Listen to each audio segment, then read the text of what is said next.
watch it on my phone. We are live.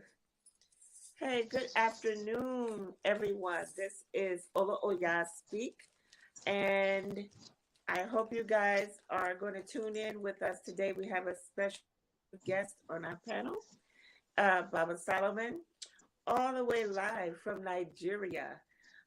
Today's live stream is going to talk about what is the value of Orisha in our society. How do we perpetuate Orisha? Basically, also, Baba Solomon is an educator, um, a teacher on many levels. He's going to talk about those things. And we're going to touch base on some characteristics, attributes, how to worship Oya, give us some more information on Oya from Yoruba land.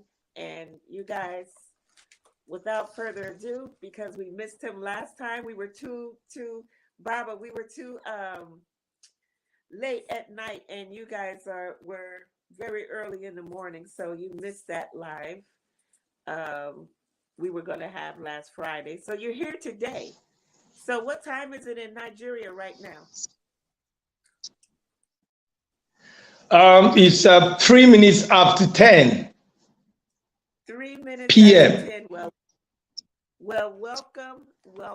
welcome. I'm glad to have you here. And there are a few people, not just a few. I tagged like 100 people. I tagged about 100 people. So if they don't watch the live now, they're going to watch it later on Facebook. We are right now live on Facebook with Baba Solomon. Now, I met Baba Solomon, I think it was about 2019, 2020. And Baba Solomon had wonderful classes about Orisha. Baba Solomon, can you tell them what part of Nigeria you're from?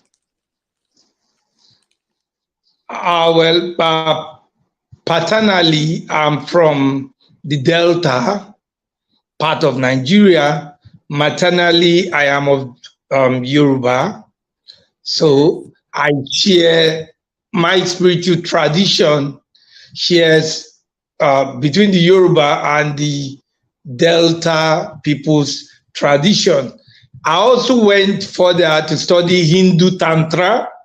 I'm a tantric priest. I also teach martial arts.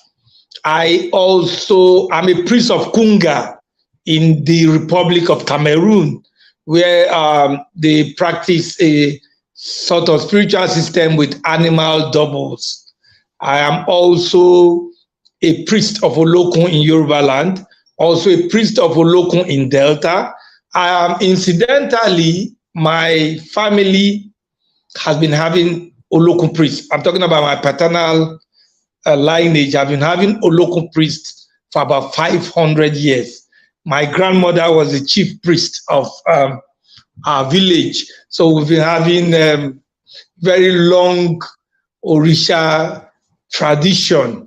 I also am an elder, what they call Idiom, in Osokpeka. Osokpeka is a spiritual tradition of the Benin people of Nigeria and the Delta people, where they worship the deified Mother Earth that they call Iyenoma.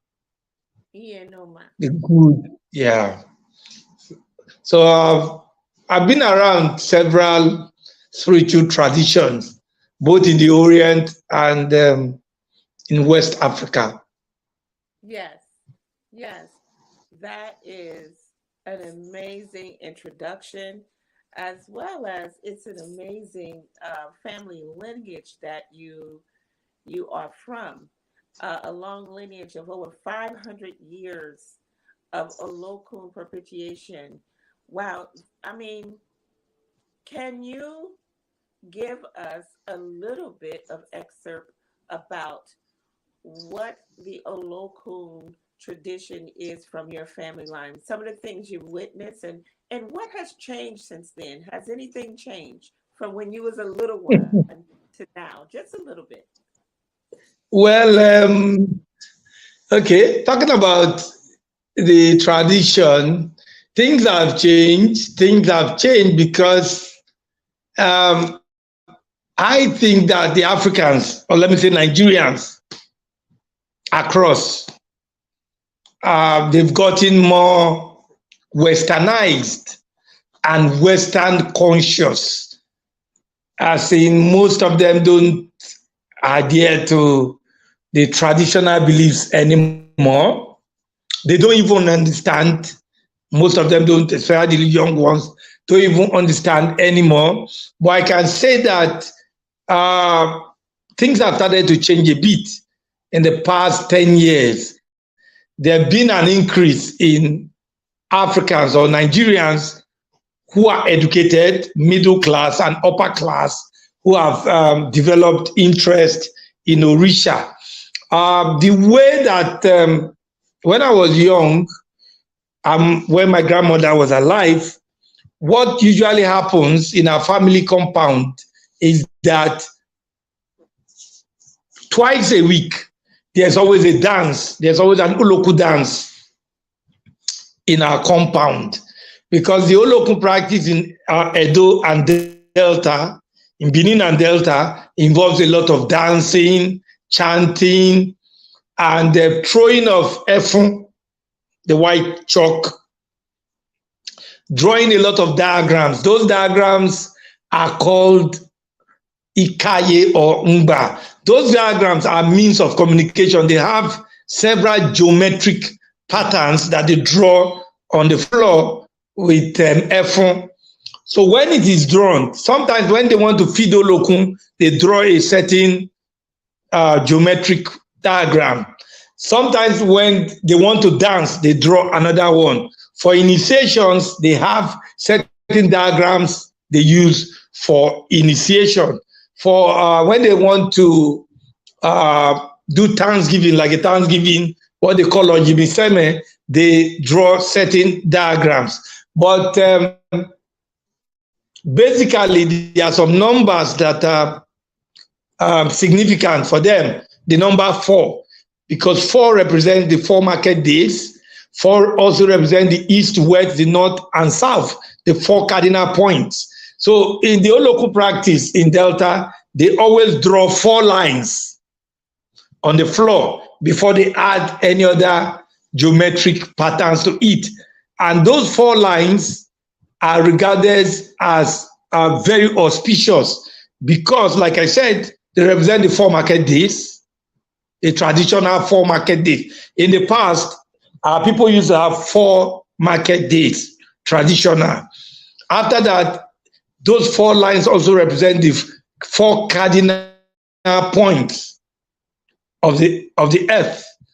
And then another mystical number for them was number 14.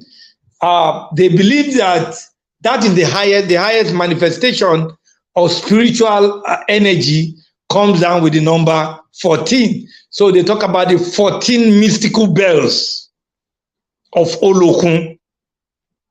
That Olokun has 14 mystical bells. Certainly, for my people, the Ka people in Delta, Olokun happens to be regarded as the son of Osolobue, which is the son of the Supreme, who is in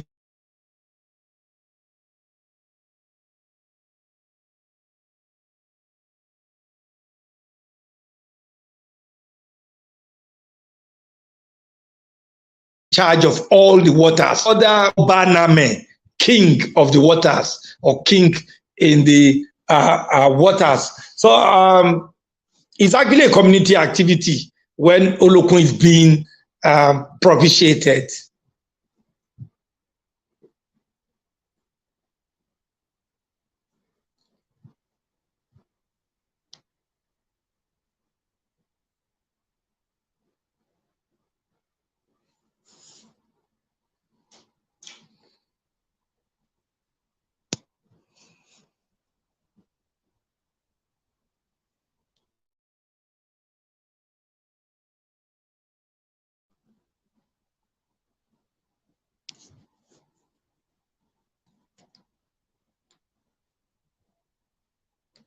sorry, I was muted. What does Olokun mean and represent from a traditional standpoint? What does the word Olokun mean in your town?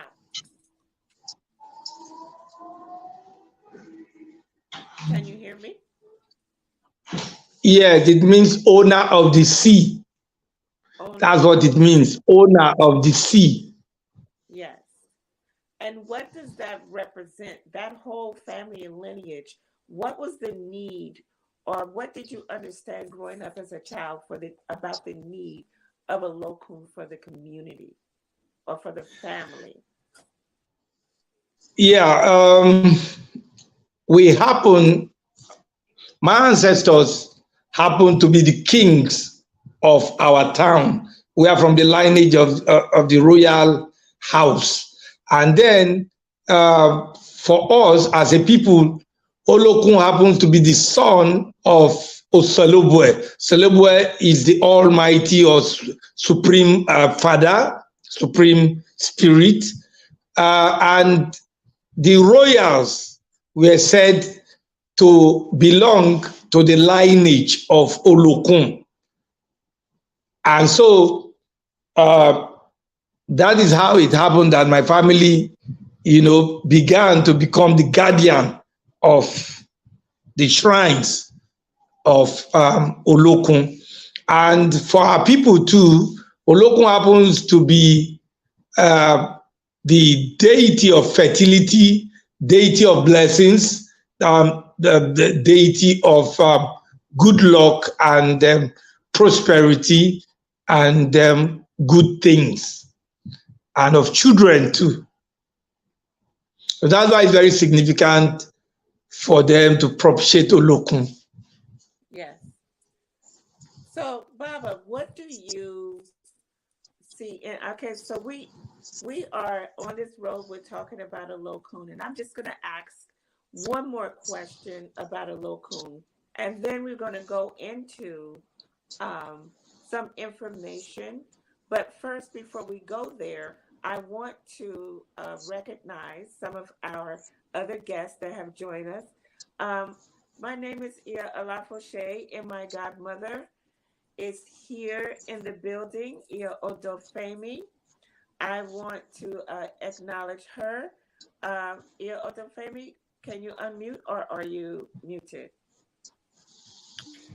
Alafia, everyone, and it's great to be here. I'm going in and out, so I will mute again, but I'm listening.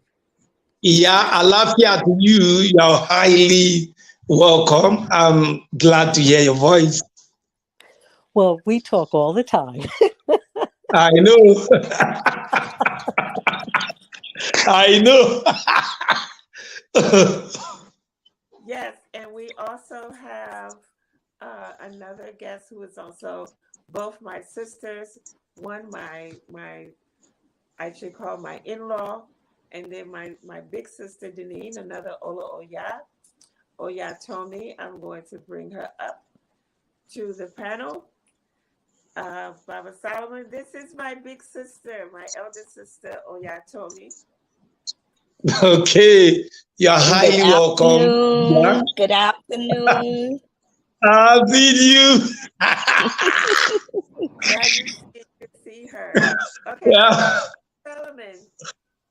Baba Solomon, you have been giving classes for about, I would say, the past at least 4 years through Yes. your application on WhatsApp.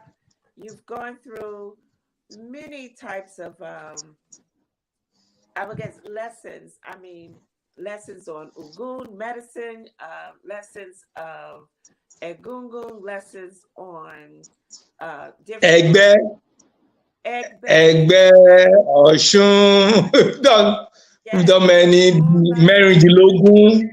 We've So, done on OB. We've done on Iyami. Yami, all of that. Uh, So quickly, can you yeah. tell them the site that these classes they can go and actually purchase for a very, very, very good price? and you can have some of Baba Solomon's lessons about Orisha. But one thing, some classes are for initiates, correct? And some classes are for Yes. non-initiates. Yes. Yes. So you will be asked those questions, and you will have to confirm your initiation if you want to take certain classes that deal with, we call the Awo, the secrets of Orisha. So I will post that just shortly. But let's get to the meat and potatoes. Baba, what can you tell us about the worship of Oya in Yoruba land? Thank you very much. I would like to say this before I continue. Certain Orishas are very popular. The reasons being that they have more devotees, more worshippers, more priests. Certain others are there, they are not too popular. Oya happens to be an Orisha that is not very popular. Though the name is popular, but you hardly find many of the priests. The priesthoods are not that much. They are there, but they are not that much. Now, Oya means different things to different people. But one of the famous things that people know about Oya is that Oya is the beloved wife, or the most loved wife of Shango, of the Orisha Shango. That's one of the things. I mean, everybody could say that in Yoruba land. But several of the stories in Logun gives us pointers in the Odus, gives us pointers to where Oya is coming from.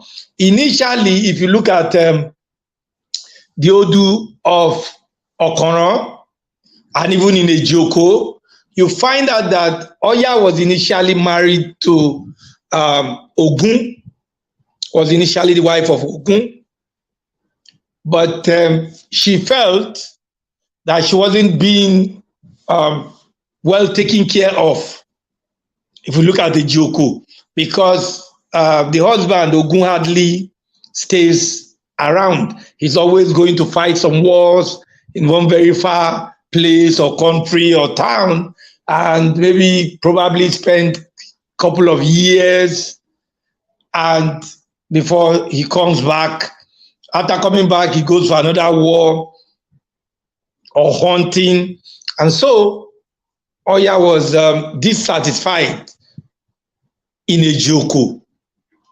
And eventually she met Shango, and their love clicked and a love affair started. Very explosive love affair. And this caused quite some fight between Shango and Ogun when Ogun realized. But Obatala, when the tension was so high, the other Orishas brought the matter up in the court of Obatala, because we were told that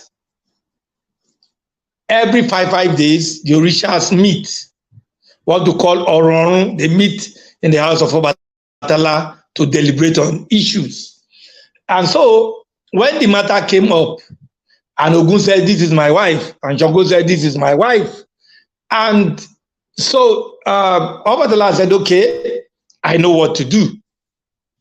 We're going to give both of you 7 days to come back, but I'm going to give you a quiz, a sort of quiz, a test, a quiz.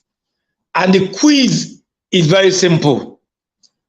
Get me the internal curtain and the external curtain."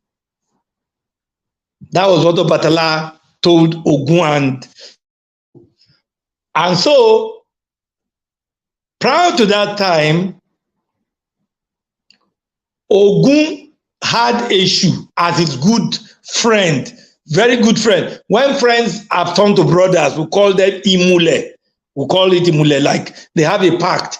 And that's why in the Orisha circles, in Egbado, we often sing, Alẹ́ lẹ́gbára tógún náà jọ ń rìn o, ìmùlẹ̀ ni wọ́n ọ̀rẹ́ ni wọ́n wà o, alẹ́ lẹ́gbára tógún náà jọ ń rìn o, ìmùlẹ̀ ni wọ́n ọ̀rẹ́ ni wọ́n wà o. He said Ẹlẹ́gbára, which is a shoe, and Ogun, they are always together. They are friends. They have a pact together. But unfortunately, too, Ogun, after going to war and getting the spoils of war, does not give Eshu enough. In fact, at times, he takes everything, keeps everything to himself. And so Eshu was not happy with him. And so when Obatala gave the quiz to Shogo and Ogun, and Obatala said, whoever arrives at the proper answer will be the husband of Oya. So Yemoja Ataramagba, being the mother of Shogo, she had to go for a divination. She had to go for a divination. And when she made that divination, she was asked to give food to Eshu. She now made a porridge with several eggs and a lot of palm oil and presented it to Eshu. Eshu ate the sumptuous meal that Yemoja prepared, and Eshu was very happy. And Yemoja now presented the quiz of Obatala to Eshu. Eshu now gave the answer to Yemoja. Eshu told Yemoja that the internal cotton is pinned by the spider, while the external cotton is from the cotton tree, what we call a wakese tree, which is a cotton tree. So Yemoja kept that answer.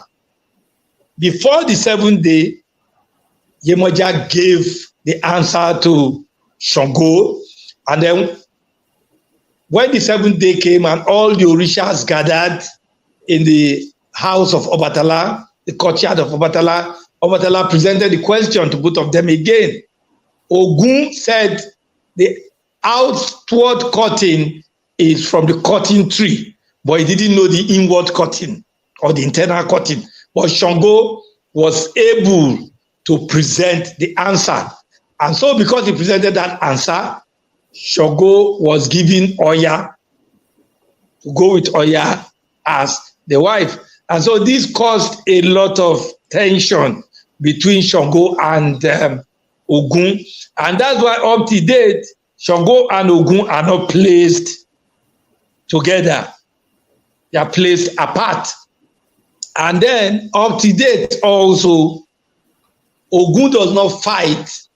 Shango does not fight wherever Ogun is. Wherever you have iron in your house, iron as Ogun in your house, thunder cannot strike that place. So having said that, Oya is a very powerful Orisha. Oya is a dual Orisha. One of the things that most people don't know, everybody knows that Oya is the wind Orisha, but few people know that Oya is also the Orisha of the river Niger, which is Odo Oya, called Odo Oya in Yoruba. Oya is actually a water Orisha also. So she has that dual faculty of presiding over the wind and presiding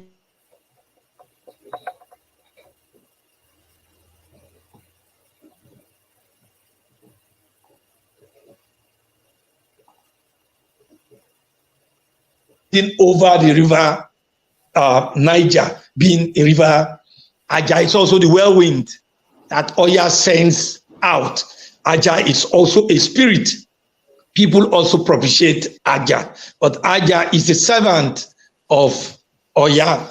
While some stories, like if you look at Ejila Sebora tells us that Aja is the sister, junior sister of Oya.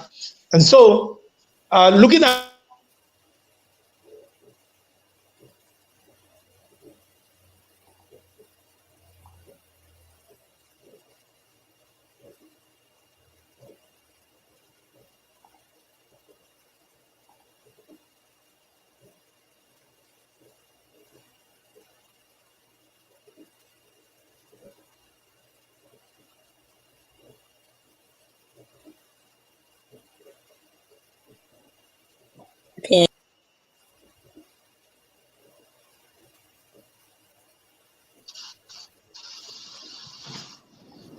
Can you hear me?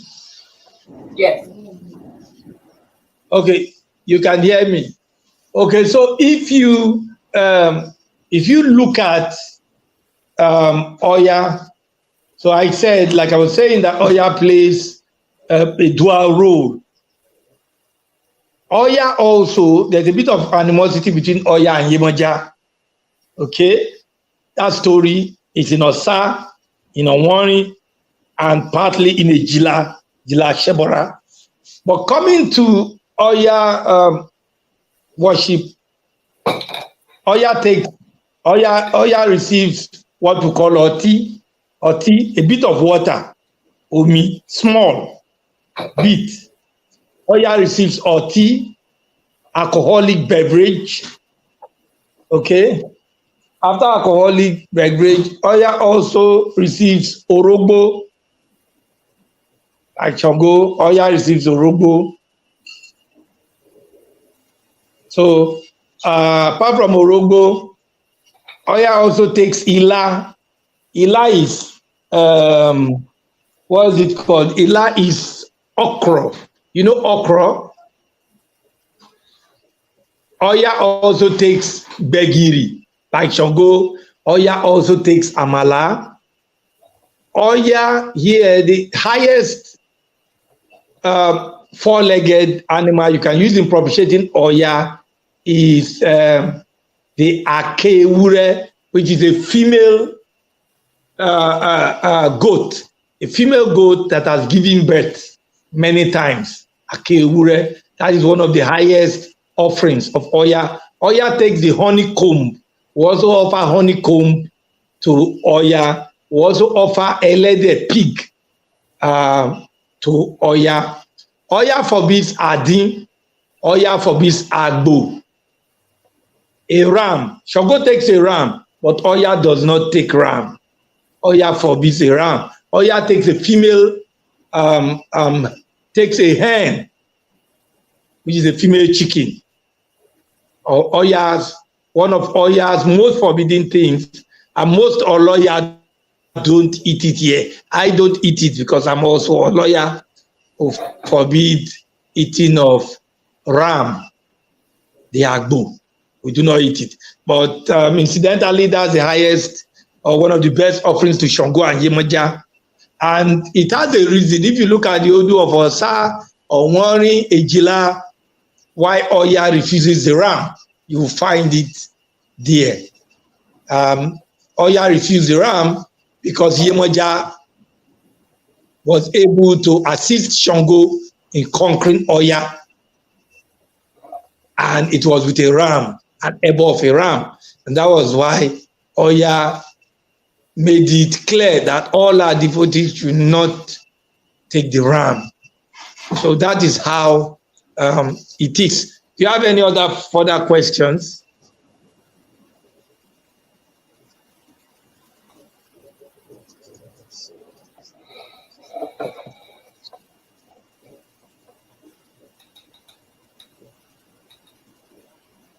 Baba, in the US, we're told, can everyone hear me? Okay, we're told no lamb. Yes, I can hear you. Okay, so we're told lamb is taboo.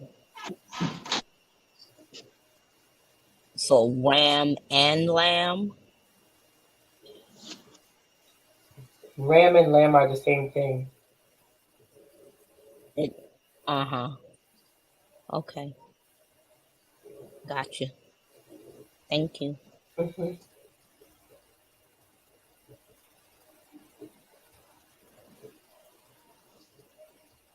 I can't hear you, Chara. Yeah, her sound is not on. Chara, your sound is not on.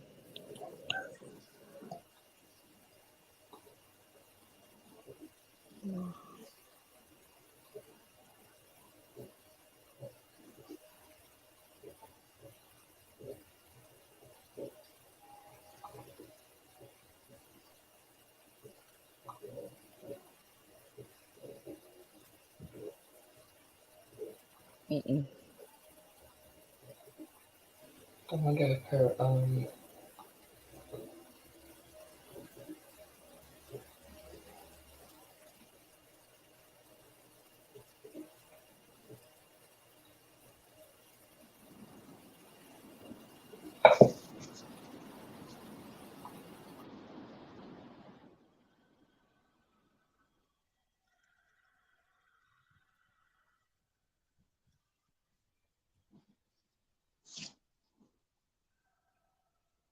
Oh, okay. She wants us to keep talking. Okay. I got here late, so I don't know exactly what everybody was talking about. I was just listening to the Baba talk. Mm-hmm. Well, that's very interesting information you gave us about that Odu and Yamaya assisting Shango in conquering Oya. That's the reason why you said the ram is taboo. Baba, we hear another Odu about the lamb helping being at both for Oya to give birth.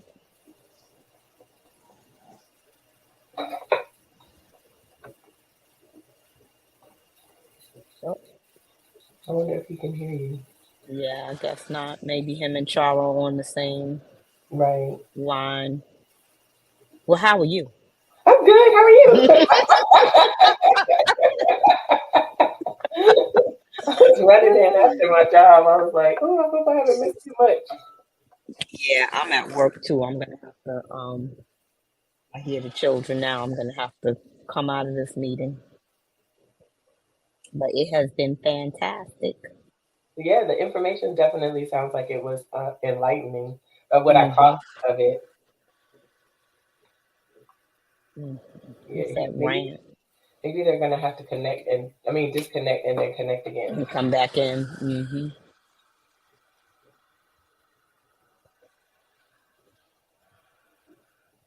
Mm-mm.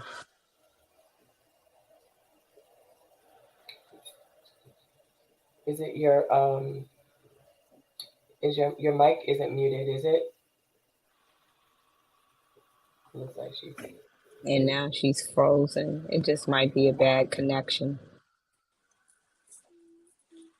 I might even have to go to another part of the house. I don't know. It might be something going on with the. It looks like it's just me and you now, unless you have people backstage.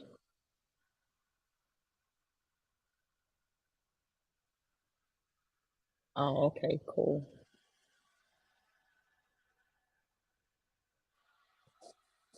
Can you hear?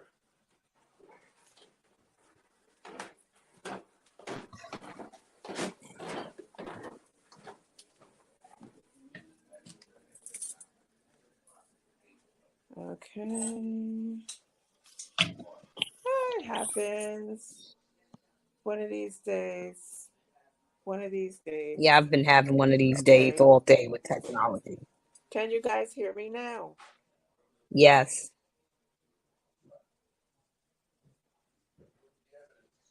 Yes, you can hear from backstage. Let me see. Stop my cam.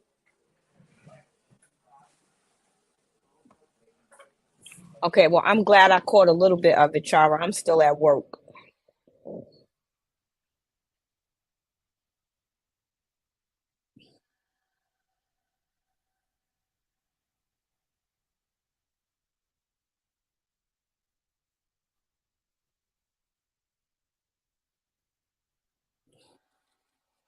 Okay. Oh, Niyi, you still on?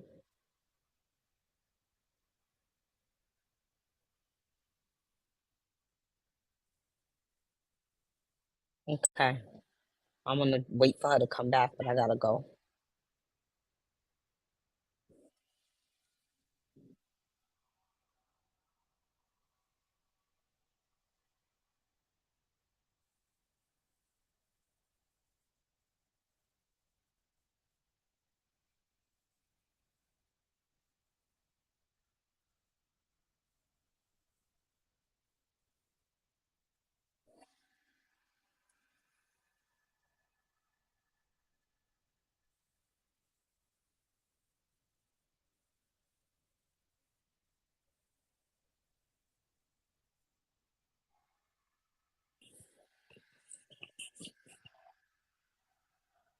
Okay, I gotta go. Nice chatting with you.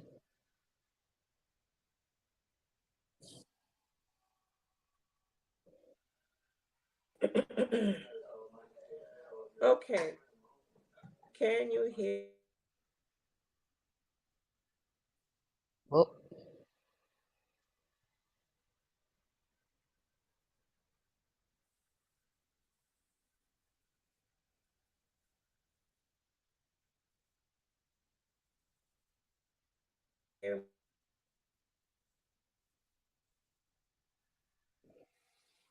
What's happening, but we're going to keep moving forward. Are you able okay. to even hear me? I can hear you now, but I gotta go. I'm still at work.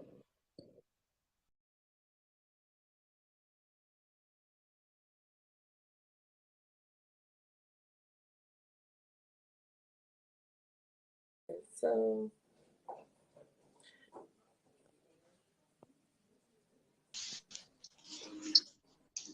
all right. Can you hear me now? I can hear you. I can hear you. It's talking about someone with an unstable internet, and I don't know if it was too many people up there at the same time. That never happened before, but everyone can hear me now. And I can hear you. Can you hear me? yes, yes, I can hear you. So I know that Oya told me, I think she dropped down, and we're going to bring up Odefa, and we're going to bring up Oya Niyi. Hola, everyone. Hi. Long time no see, ladies. Yeah. Hey, Michelle. How are you? I'm well. I'm busy. As you can see, I'm at the sewing machine. Yeah, that's great. Got an Ogun I got to eke out. So it was amazing to hear the story of Oya and Ogun. Yeah, So it's good that you're still going on the sewing machine. I retired mine. no, 3 ultras this month. That's fantastic, though. Yeah, and a lot of beading. So thank God. Barbara Solomon, we appreciate you as usual. I don't know if you remember me. I've taken a couple of your classes. Yeah. Thank you. Thank you very much. Yes, very enlightening. Okay, so I'm done. Everyone, this has been good. Took my lunch break. Where's Alafose? She's gone again? It looks like it. Now, you were supposed to speak, right? Me? Yeah. I don't know. Yeah. Well, she didn't give me a prompt yet. Maybe because we've been having technical issues. She hasn't. They're talking about an insecure web thing. Well, mine might be insecure because I got this juki rolling, but I think mine is okay. I'm not seeing any problems with mine. Me either. Anyway. Hey, Barbara Solomon, while we have your ear, are you there? Hello? I have a quick question. I have a road of issue that no one seems to know about. It's called Alabini. You ever heard of that one? I don't think he hears me.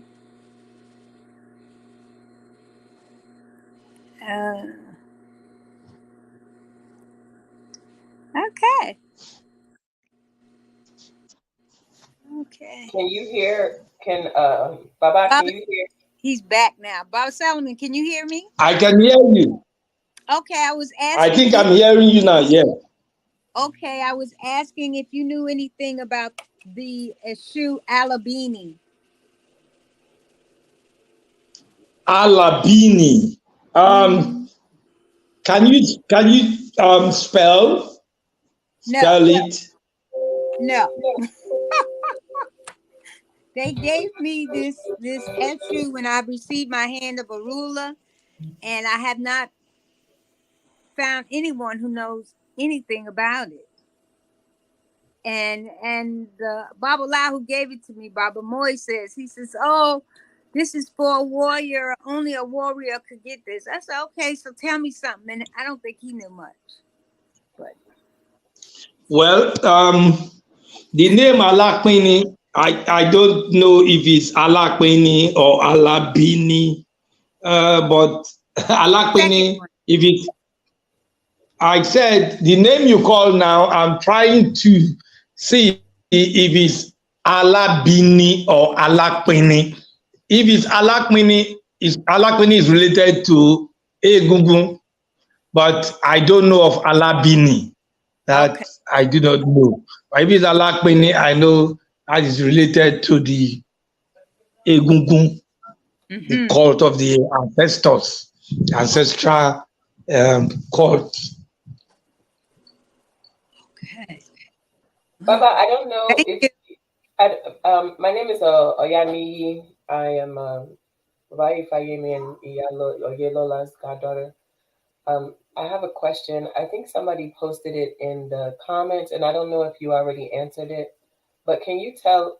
Someone asked about the relationship that between Oya and the graveyard. That is the association that's made in the diaspora.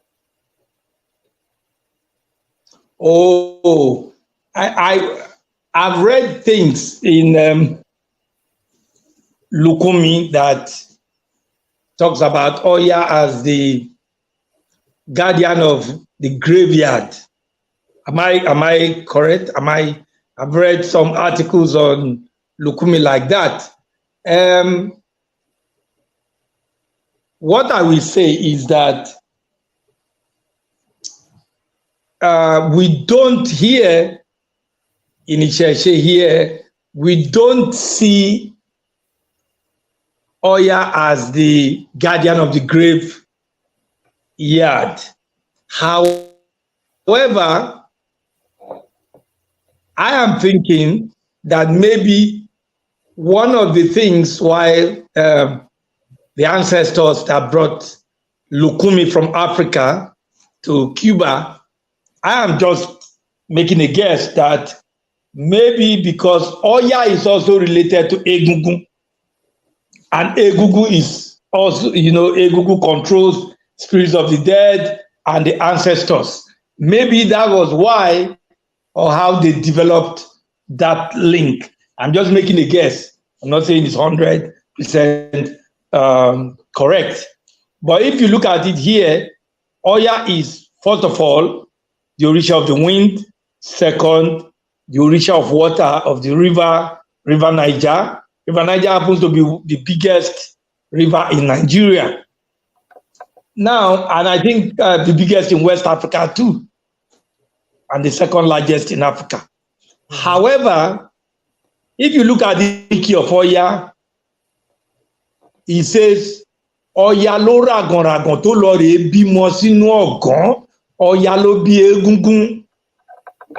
In some stories, like in Osa, it is said that Oya was barren, and she was so barren, if you look at that Oriki, that she couldn't have her own children. And she went for divination, and ebos were prescribed for her, and she was asked to give birth in an ant hill. Ogon is an ant hill. And then Oya did all the ebos, and she became pregnant. And when she wanted to give birth, she gave birth in the ant hill. And one of her children that she gave birth to in the ant hill, because she gave birth to the children in the ant hill, the termites in the ant hill ate up a lot of places on their face, and the face was disfigured, and a cloth was used in covering that face like a mask, like a hood, and that began the Egungun society, according to that story. And so Oya in that story is regarded as the mother of Egungun. And when you're talking about Egungun, you're talking about spirits of the dead, spirits of the ancestors, ancestral spirits, and things like that. Maybe that is where that connection came from. It's just a guess, though. Yeah. I think I make the same guess. Someone here is saying, I always thought she was not, this is David, he's saying, I always thought she was not the Orisha of the graveyard, but the entrance, significant for being associated with the portal of the land of the dead. That Oya is indeed a portal, and Judith Gleason touched on that concept in her writing. And then he's asking, Oya is referred to as Iya Yansan. So he's asking, what are the names of the 9 children of Oya, and are they propitiated or worked as separate entities of Oya? I'm assuming that he's asking if this is the case in Isheshe. That's a very good question. Often I encounter this particular question, but not sounding immodest, I have a different answer and a different perspective. I will say this: when we say Iya Yansan, it's different from Yeson. Yoruba is a tonal language. One thing can mean many things depending on the tone that you use in making that pronunciation. For example, we here call Oya Iya Yansan Apanibiekun. That's an oriki of Oya. Oya is praised as Iya Yansan Apanibiekun. Iya Yansan is different from Iya Eson. Eson means 9. Right. Is different from Anson. Anson was the child of Oya. Is different from Oya having 9 children.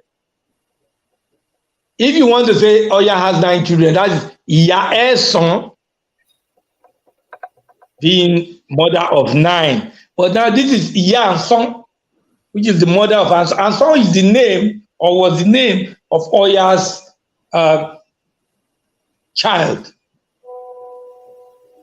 And Oya was praised as the mother of her son that kills like the leopard. So they are quite different. Being the mother of 9 is a different thing. Being Iya Yansan is a different thing. So for you, it could be that there is a difference in accent or pronunciation that generated that idea of Oya being the mother exactly. of 9. And Exactly. That difference in pronunciation or what have you might be what has given birth to this association of Oya with the number 9 in the diaspora. I think a lot of people are not aware. No, there's a difference. If you look at the Erindilogun, Oya happens to be the chief Orisha of Osa, which is the number 9. Right. Even here. So Oya is associated with the number 9. But when you make that statement of Yeson, in a story here within the Erindilogun, in a story in Osa, Oya gave birth to a daughter called Anson. That's why we praise Oya here as Oya Iya Yansan Apanibiekun.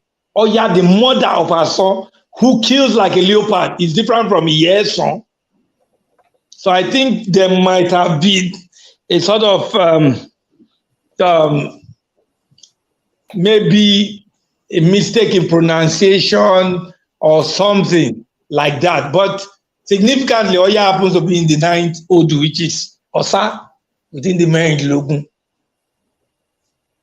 I think the point that you raised about the pronunciation is important, because I'm not sure how many people are aware that there are very, very many different dialects of the Yoruba language. A lot of people are not aware that the Yoruba, quote unquote, are not only one people. There are many, many groups of Yoruba people who speak their own dialects of Yoruba language. And so there is difference in pronunciation, there is difference in accent. And we have to remember that during the transatlantic slave trade, people from all of these different groups were taken and were brought to the Americas. So there could have been a lot of things happening with multiple Yoruba languages in different places in the diaspora. Right. Of course, there could have. Yeah, of course, of course, of course. When you say Iya, someone's mother of 9. So, but a story in Osa here talks about Oya being the mother of Anson, which is the name of the daughter. So we don't have mother of 9. And Baba, which region are you Like from? Egbado region, and Egbado. maternally. Okay, I got you. Maternally. But yeah. All right. So I Also, think the language also brings a lot of things. You know, this is what I would say also. You know, things not recorded after a long time is either added to or reduced. yes. Either something is added or something is reduced. That's what happens.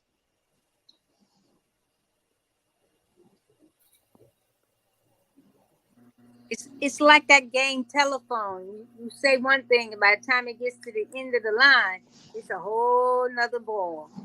And being that Yoruba is so tonal, that one tone can mean one thing. It's the same spelling, maybe it looks like the same word, but the difference in tone completely changes the word.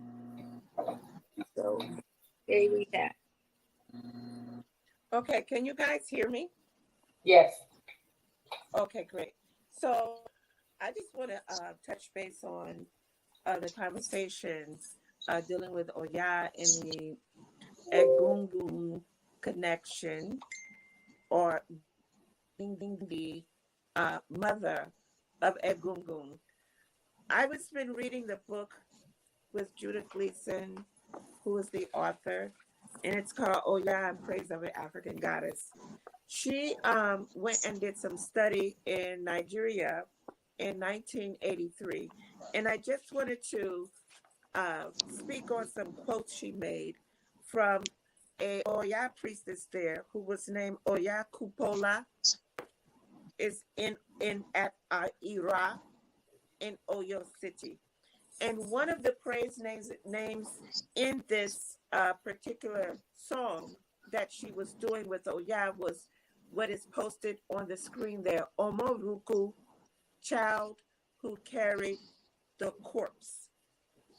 Um, Other praise names that this singer Oya Kupola, she has at least about 3 pages of praise names, or just say praises that are worthy for Oya. And she does name her as She Oya Loni Egun, which means Oya, owner of Egungun. So I would think that with that, through the transatlantic slave trade, or through that experience, the African, what they brought to Cuba in particular, because we know that it is totally different than what was kept in Candomblé in Brazil, because in Brazil you have roads of Oya that they speak about. In Lukumi tradition, we don't have roads. We just have the Odu that we're born by. But when I was looking at the different roads they named and acquired about Oya, it was very clear to me that, of course, those roads come out with Odu. Those roads associate with how that person was initiated and what the Orisha spoke to them about through their Odu. So I do associate that with also with the Egungun society and the whole aspect of Oya and the Lukumi tradition being associated with the gateway of the cemetery. We had to remember too that also with that energy and knowledge carried into the United States, we did not have Egungun. We did not have Anya. We did not have most of those things that were still very current and prevalent in Africa. But we did have something. We had some knowledge of what each Orisha was connected to from their origin. So, Maferi Funoya and Egun, which is practiced in the Lukumi tradition, being closely related to when an elder priest passed away, the Onra ceremony, the tapping of the Opa Iku, the way that Oya is dressed for that ceremony itself, as well as the initiation of Oya. It all reminds me of that colorful abode, that colorful and powerful connection to the spiritual realm, but also the vastness of what is the meaning of Oya's impact in our lives. And we know that the word Oya means to tear, to rip. She tore. From Judith Gleason's study, as well as being initiated for these small 23 years, we know that Oya, her movement is also to shake up, to uproot, but also to cleanse a space. So, which is also very different from the Egungun concept or perception. So, Baba Solomon, I want to ask you, when you say you're going to take a guess and you don't know, but you do know many Lukumi priests and some of the things that they use or we use as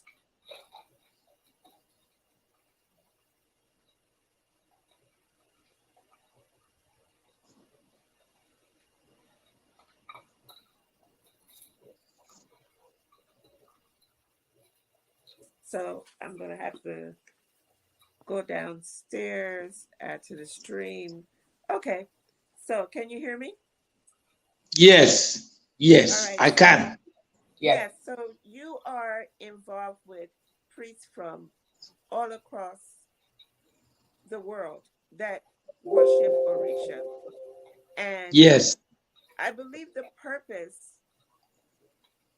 for us coming together is to collectively value what Orisha has brought into this universe. I want to ask you, what is Orisha to you? Is it the force of nature? Is it the representation of Olodumare? What is your perspective on what is and who are Orisha? Select heads. He says, Orisa, select heads. What is your answer to what are and what is Well, Orisha?